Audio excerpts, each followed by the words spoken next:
Dalam kita beribadat seharian, kita solat fardu 5 waktu, kita yang selalu hadir ke masjid, nombor satu apabila kita dapat hadir ke masjid, pertama sekali ucaplah Alhamdulillah kerana nikmat untuk kita ke masjid teramatlah besar. Kerana kita bersedia maklum bahawa bukan semua orang dapat hadir ke masjid. Mungkin ada yang rumah dekat tetapi ada tekanan masa. Mungkin ada yang rumah sebelah masjid tetapi uzur tak boleh nak datang. Jadi nikmat untuk hadir ke masjid ini adalah salah satu nikmat yang terbesar, antara yang terbesar dalam hidup kita. Okey.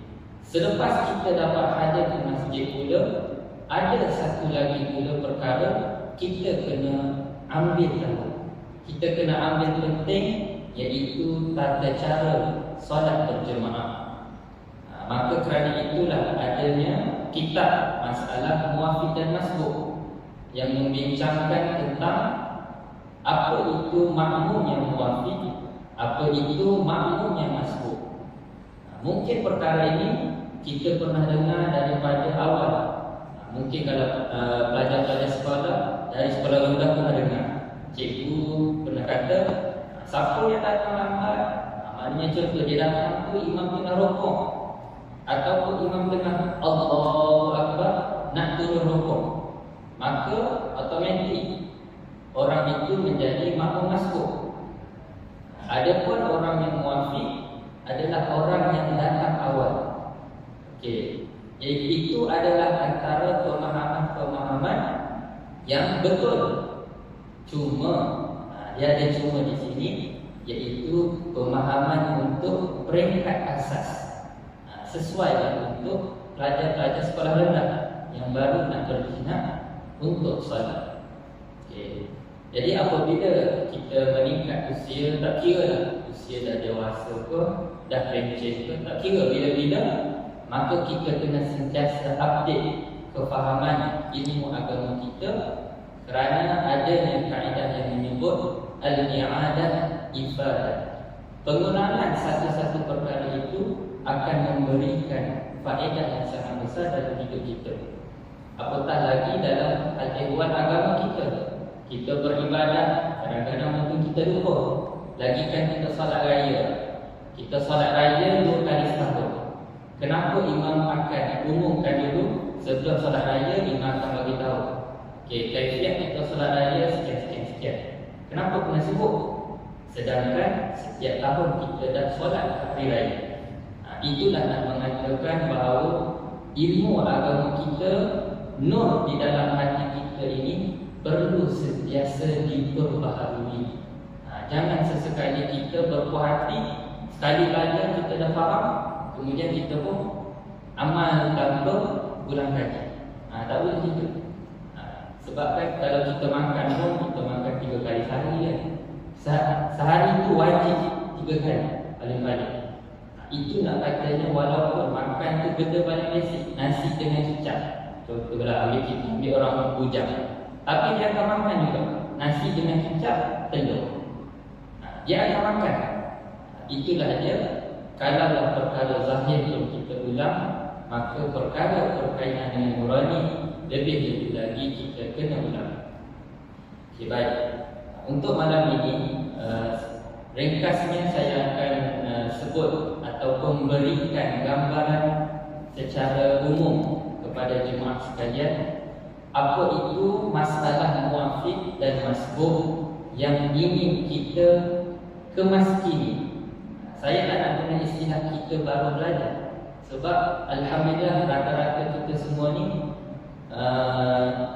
sudah terdedah dengan agama Islam dari lahir sehinggalah kita umur sekarang. Maka apa yang kita ingin buat sekarang adalah kita kemaskini balik ilmu agama kita, khususnya pada malam ini dalam konteks masalah muwafiq dan masbuk. Okey, baik. Dalam kitab masalah muwafiq dan masbuk karangan Ustaz Hasan bin Ahmad Okey.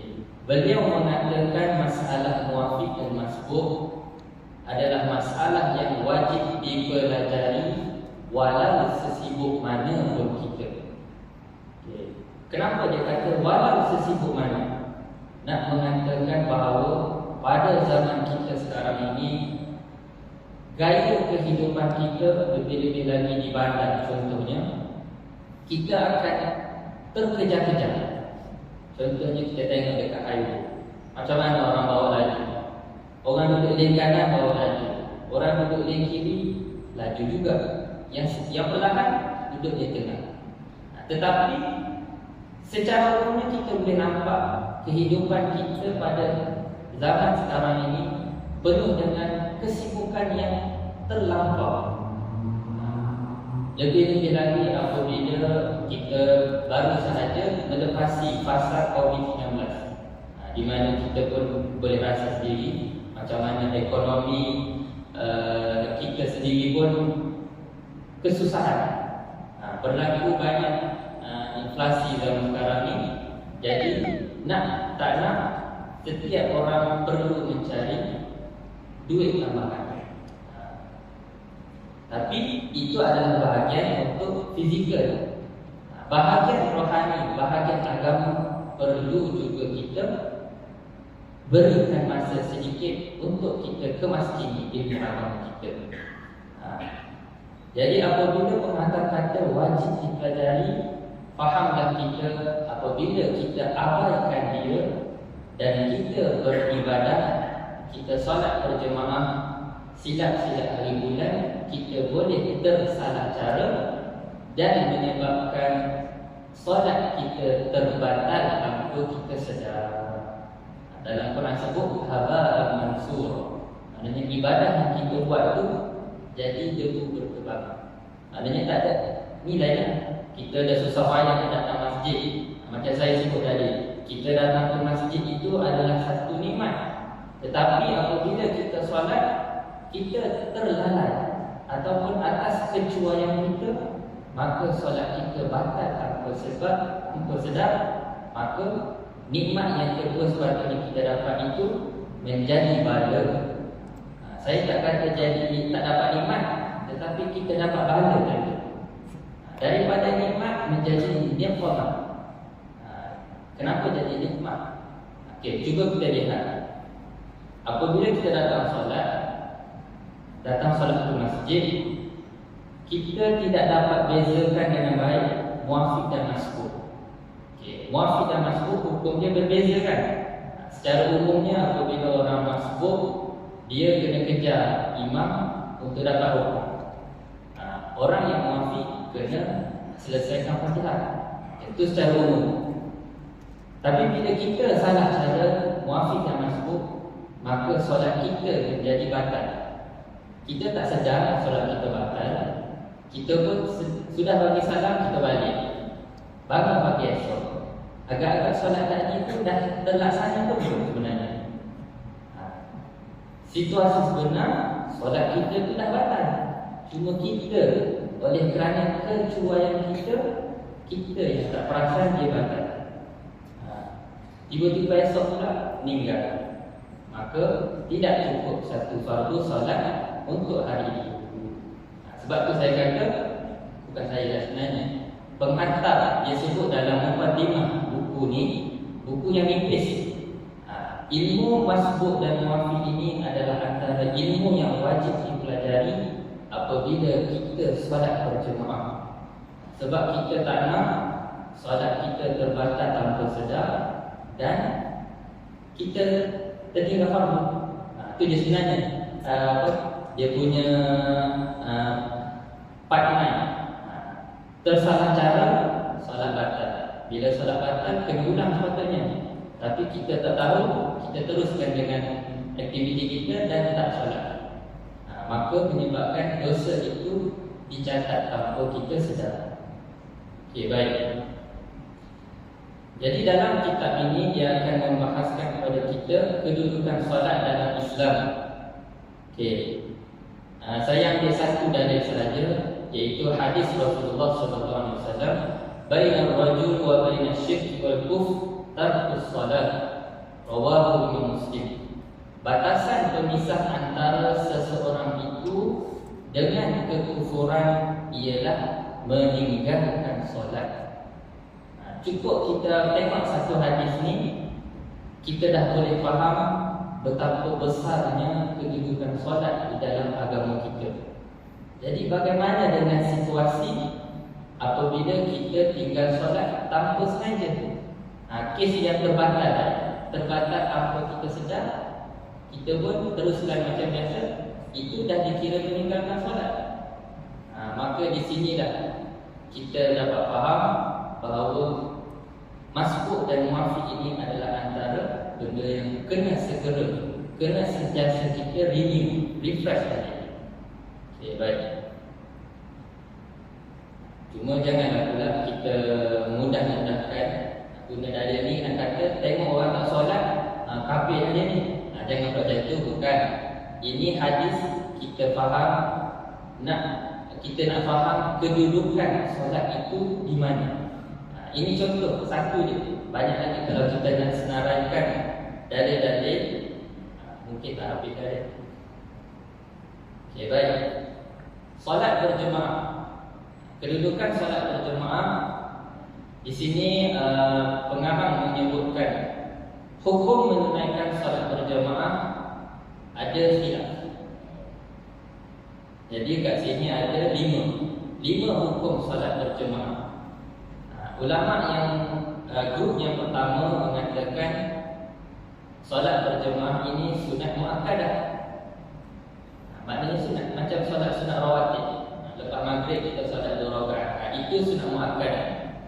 Ada juga pendapat mengatakan fardu kifayah. Dan ini adalah pendapat yang kita guna dalam masyarakat kita. Fardu kifayah iaitu apabila sudah ada sekumpulan orang kampung menunaikan solat berjemaah, maka keperluan atas yang lain sudah terangkat. Pendapat yang ketiga pula mengatakan fardu ain. Belajar fardu ain. Kadang-kadang kita selalu sebut pelajar-pelajar sekolah. Habis sekolah rendah, hanya sesi sekolah pagi, masuk kelas fardu ain. Kita akan nampak kelas fardu ain hanya untuk pelajar-pelajar kecil. Bukan.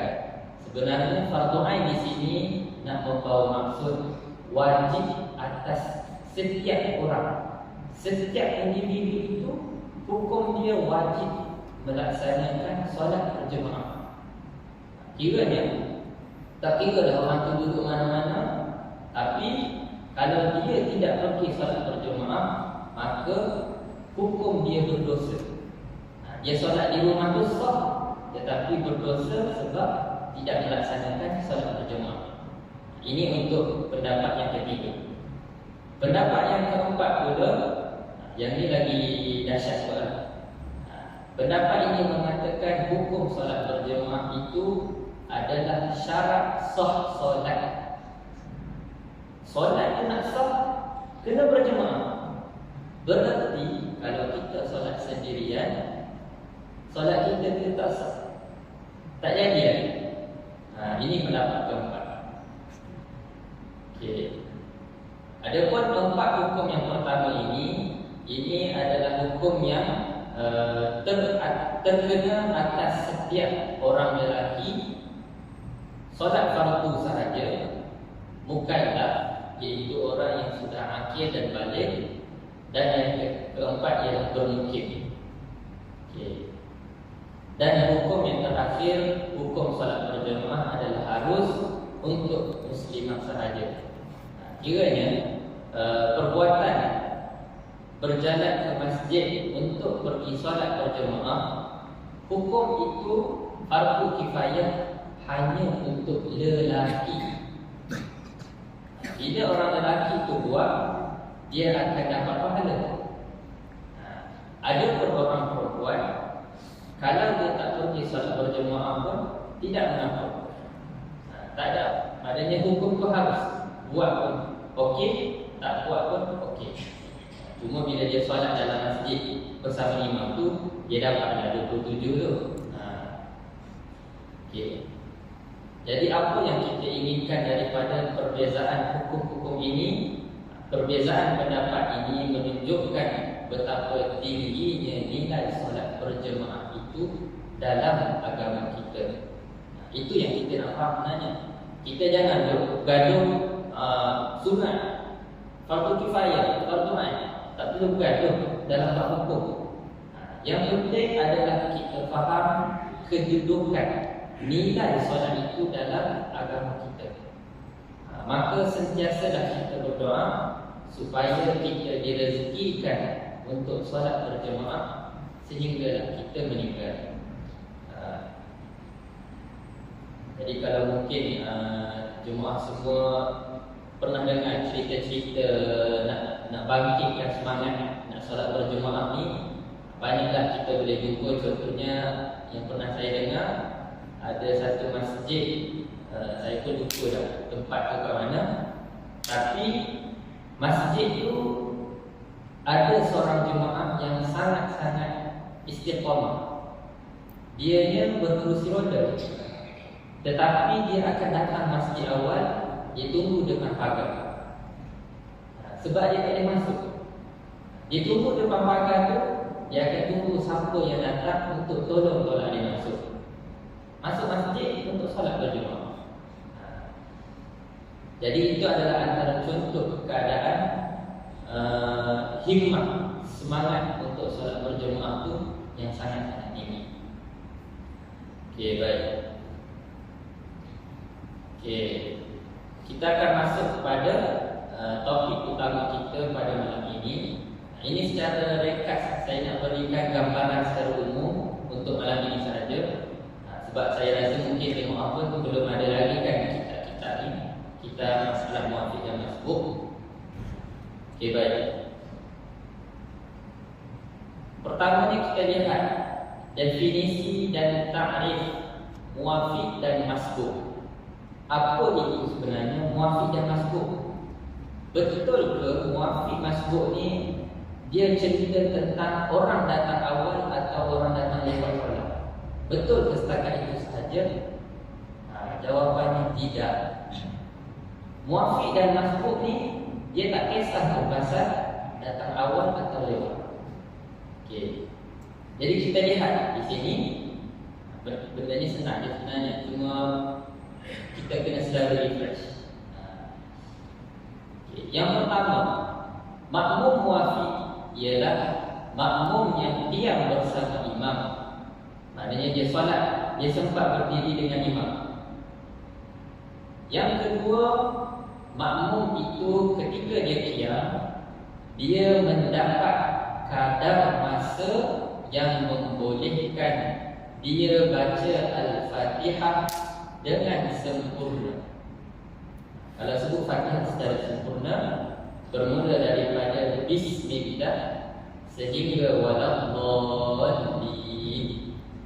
sampai situ je. Jadi nombor dua ni dia kata makmum tu bila qiyam dengan imam, dia dapat masa untuk baca Fatihah sehingga sempurna. Contohlah kita ambil kadar masa baca Fatihah memerlukan 28 saat. Macam saya pernah buat bajian di masjid Istana, waktu itu di Kelantan. Di masjid Istana saya buat bajian jemaah-jemaah, puratanya memerlukan 28 saat untuk baca Fatihah dari Bismillah sehingga Waladhdallin. Okay. Jadi berarti makmum yang qiyam bersama imam mendapat kadar masa 28 saat. Itu untuk situasi di masjid Istana yang saya sebut tadi. Kalau ada di Terengganu, di Kuala Terengganu, bancian dibuat dekat satu masjid itu, jemaah memerlukan 35 saat. Lagi lama. Kalau di sekolah tahfiz dulu, agak-agak berapa sekolah tahfiz? Selagi tujuan budak-budak tahfiz dia terkenal dengan baca lagu. Mungkin dia ambil masa 15 saat ataupun 20 saat. Jelah sebab dia pun Fatihah tu dah jadi mainan lah untuk dia. Setiap hari dia ulang-ulang. nak mula hafal Quran tu dia akan mula Al-Fatihah. Okey. Definisi yang ketiga, poin yang ketiga, dengan bacaan pertengahan. Jadi saya ambil yang 28 saat tadi, Masjid Istana dekat Kelantan. Kadar masa tu diukur dengan bacaan pertengahan. Maksudnya tidak laju dan tidak perlahan. Kalau baca Bismillahirrahmanirrahim, Alhamdulillahirabbil alamin, Arrahmanirrahim, laju macam tu kira tak termasuk dalam definisi. Yang dikehendaki dengan kadar masa tu adalah pertengahan. Bacaan santai. Bismillahirrahmanirrahim, Alhamdulillahirabbil alamin, Arrahmanirrahim, Maliki yaumiddin. Pertengahan. Jangan terlalu slow pula. Mengikut huruf bacaan orang ramai. Okey, huruf inilah yang saya sebutkan tadi. Ada Masjid Istana, ada Masjid Kuala Terengganu, ada Masjid Bukit Indah, ada Masjid Jiran. Maknanya ikut kawasan setempat. Okay, jadi apabila makmum itu nak dikatakan muwafiq, dia perlu ada 4 perkara ni. Jadi kat sini pun kita dah dapat kemaskini kefahaman lama kita. Siapa datang awal dia muwafiq? Ada. Tidak semestinya. Ada je orang datang awal, mungkin dia jadi masbuk. Okey. Yang penting saya dah highlight dekat sini, muwafiq ialah orang yang dapat qiyam. Dia dapat kadar masa yang membolehkan dia baca Fatihah sehingga sempurna. Okey, itu adalah muwafiq. Okey, kita lihat kepada masbuk pula. Masbuk ni lah yang paling kita kena teknik. Kita kena betul-betul faham. Sebab saya jumpa sangat-sangat ramai orang yang dia faham masbuk ni bila datang lambat. Bila datang lambat dia masbuk. Tidak. Tak semestinya. Kadang-kadang boleh jadi kita, contohlah saya buat situasi, kita solat Isyak 8.30. Tiba-tiba imam pada malam itu dia meninggal. Dia baca Baqarah. Rakaat pertama ni dia baca Baqarah. Sampailah pukul 9 ada jemaah baru sampai. Dia takut, oh ni rakaat pertama. Bila dia masuk solat, angkat takbir, Allahu Akbar. Imam pada waktu tu baca Baqarah, baru masuk juzuk 3. Contoh tadi. Bila juzuk 3 maknanya dalam ada setengah juzuk lagi kan untuk habiskan Baqarah. Okay, maka dalam situasi ini makmum yang baru sampai tadi tu agak-agak dia jadi masbuk pun muwafiq. Rasa-rasa. Jadi kalau siapa kata makmum itu muwafiq, siapa yang kata makmum itu masbuk, maka ketahuilah makmum itu sebenarnya masih lagi muwafiq. Dia tak jadi masbuk dah. Sebab imam akan baca 8 surah lagi. Jadi masa untuk dia baca Fatihah Bismillah sehingga waladhdallin sangat-sangatlah sempat. Malah kalau makmum tu dia masuk solat, dia termenung, dia main sampailah imam dah baca muka surat dah Baqarah. Wa in kuntum ala safari. Jadi kita sambung tadi. Yang kedua, kita lihat terus kepada siapa itu makmum yang masbuk. Okey. Jadi saya dah bagi satu senario yang mungkin akan membuka kefahaman yang baru untuk kita bahawa makmum masbuk dan muwafiq itu tidak terhad pada awal atau lewat. Tetapi dia bergantung kepada kadar masa makmum itu dapat qiyam bersama imam.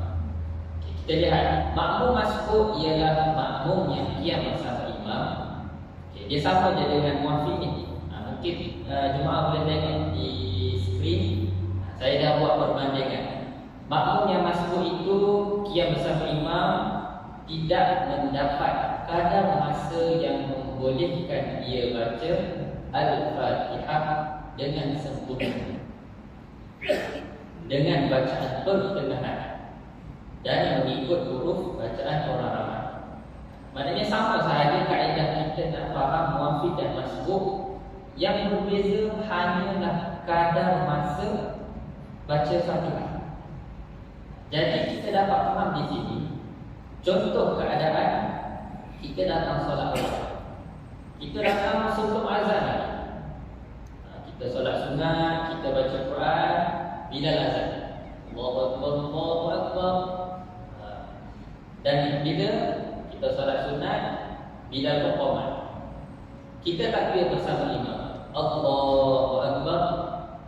Imam sakit perut tiba-tiba. Imam sakit perut, dia pun baca dengan sangat laju. Imam baca gaya tahfiz 15 saat lagi. Lepas habis Fatihah, tanpa tunggu makmum, imam terus baca surah Al-Ikhlas. Dan baca surah Al-Ikhlas satu nafas pula. Qul huwallahu ahad, Allahus samad, lam yalid wa lam yulad wa lam yakul lahu kufuwan ahad. Allahu akbar. Agak-agak sempat tak jemaah kita nak baca Fatihah. Kita datang awal ni, kita datang dari sebelum azan. Nak kata bersedianya kita untuk solat di masjid secara berjemaah. Tetapi apa yang berlaku, imam baca laju, maka pada waktu itu walaupun kita awal, kita tetap dikira sebagai makmum masbuk. Bila dia masbuk, imam rukuk, maka apa yang makmum kena buat? Dia kena habiskan Fatihah ke dia kena rukuk dengan imam? Di sinilah berlaku keadaan kita akan jumpa ramai orang yang akan habiskan Fatihah. Sedangkan status yang berlaku di sini adalah makmum itu menjadi masbuk. Kita pun dah faham. Kalau yang datang lambat dari masbuk, dia kena cepat-cepat kejar imam rukuk, baru dia dapat rakaat itu. Kalau dia tak dapat rakaat, nanti imam bagi salam, dia kena tambah satu lagi. Dia tak batal lagi, cuma nanti akhir tu dia kena tambah rakaat. Tapi dalam situasi tadi, kita tak tahu kita menjadi makmum masbuk. Cuma dalam hal tadi, kerana imam tu yang buat pasal, kita yang jadi maksud. Tapi ialah kita bukan nak salahkan imam. Kita kena tahu, kita kena bertanggungjawab dengan diri kita. Sebab kan orang-orang tua tu sebut kan kubur masing-masing kan. Yang tu yang di akhir. Cuma memang ada satu bab juga bahagian imam. Seorang imam itu dia kena raihkan jemaah. Itu bab yang lain.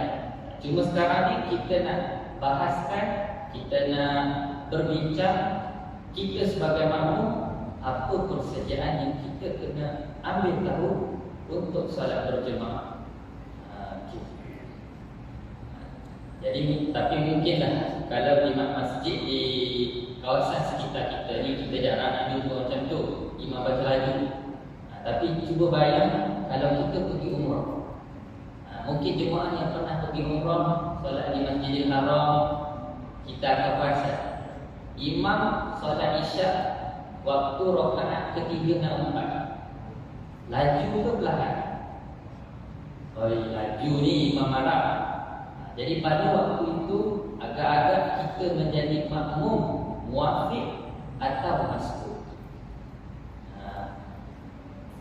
Dan di sini juga saya ingin sebut muafid dan masbuk, dia tidak berlaku pada rakaat pertama sahaja. Dia boleh berlaku dalam setiap rakaat. Mungkin boleh jadi rakaat pertama dia muafid, rakaat kedua dia jadi masbuk, rakaat ketiga dia jadi muafid, rakaat keempat dia jadi masbuk. Mungkin boleh berlaku. Ataupun boleh jadi juga setiap rakaat itu dia masbuk. Boleh jadi juga. Jadi di sinilah kita nak ambil tahu, kita nak canakan diri kita. Apabila orang itu muafiq, maka hukum-hukum muafiq dia kena patuhi. Contoh mudah yang bila orang itu jadi muafiq, dia kena selesaikan Fatihah. Bila dia menjadi masbuk, dia jangan selesaikan Fatihah. Dia kena kejar untuk rukuk bersama imam. Baca Fatihah setakat sempat, kemudian rukuk terus bersama imam. Sekiranya dia dapat rukuk dengan tumaninah dengan imam, baru dapat rakaat. Kalau selisih, maka bila imam bagi salam, dia kena tambah satu rakaat lagi. Itu sahaja sebenarnya. Cuma sekarang ni yang jadi persoalan ataupun yang menjadi permasalahan adalah kita tak perasan kita ni muafiq dan kita ni masbuk. Jadi macam mana kita nak bertindak? Maka itulah dia secara asas ataupun gambaran awal kita akan belajar dan kita akan berbincang di dalam risalah yang ringkas ini, masalah muafiq dan masbuk. Jadi insya-Allah pada malam ini saya rasa setakat ini sahaja dulu. Yang penting pada malam ini jemaah-jemaah boleh ingat betul-betul macam mana nak dikatakan makmum itu muafiq, iaitu orang yang dapat qiyam dengan imam, dapat kadar masa boleh baca Fatihah sempurna dengan bacaan pertengahan, tidak laju, tidak perlahan, mengikut huruf bacaan orang ramai. Ini muafiq. Kalau masbuk, makmum itu qiyam dengan imam, tidak dapat kadar masa untuk baca Fatihah sempurna dengan bacaan pertengahan, mengikut huruf bacaan orang ramai. Itu sahaja yang membezakan orang itu muafiq atau masbuk. Tiba-tiba ada soalan, orang tanya, Ustaz, kalau makmum itu baca lagu macam mana? Contohnya dia tengok imam dah baca Qul Huwallahu satu nafas, dia pun nak buat Fatihah satu nafas, lagi-lagi dari imam. Boleh, tapi dia tetap menjadi masbuk. Baca Fatihah sempat habis ke tak habis tu, dia tidak itu dah bahagian lain. Yang penting nak menetapkan hukum muafiq dan masbuk, dia lihat pada kadar masa. Dia sempat kadar masa. Dia bukan tengok pada sempat habis Fatihah ke tak. Sebab kadang-kadang orang muda contohnya, mungkin dia boleh kejar imam. Tapi kalau orang yang ada was-was, macam mana nak buat? Boleh kejar tak imam? Jadi itulah dia bukan soal baca laju atau baca perlahan, tetapi berkaitan kadar masa untuk baca Fatihah. Jadi aku lupa berkata, wa astaghfirullahaladzim li wa lakum. Assalamualaikum warahmatullahi wabarakatuh. A'udzubillahi